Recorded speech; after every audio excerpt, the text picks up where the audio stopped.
planshetni Mhm. sotib oladigan o'xshaydi. Ya'ni qo'yib hal moyam yo'q. Xo'p, aynan quyib hal ekanligini qayerdan bildingiz? Qayerdan kelib chiqib aynan quyib hal deb oldingiz? Demak, bu yerda mening do'stim Maki ham planshetlarni bitta nimadir. Demak, bu qayerdan kelib chiqdi aynan quyib hal bo'lishi? Joyi qayer? Yerdan, ya'ni yo'zim kesok televideniye ehe Arabogo ekodun ya'ni shu kunlarda O'zbekiston planshet haqida bilib ko'rgandida. Да, yozim kesok tebinlik pishedi Arabogo kodunyo. Demak, shu kunlarda davomiy ravishda planshetlar haqida bilib yuribdi. Shu sababli deb ola olamiz.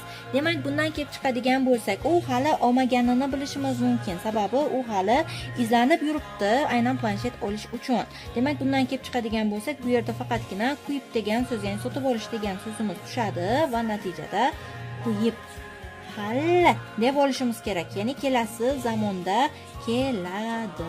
Ya'ni quyib hal moyang yeyo. Tushundigan?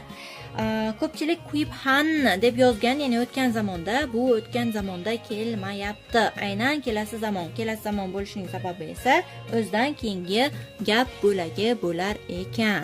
Demak, aynan qavs ichida qoldirilgan yoki tushirib qoldirilgan bo'laklarni to'ldirishimiz uchun biz har doim aynan orqa oldi gapini o'qib ko'rib, keyin qo'yib qo'yishimiz kerak bo'ladi. Shunda aniqroq javob ola olamiz. Bu safar aynan shunday mashqlarni bajarayotgan vaqtda e'tiborli bo'linglar.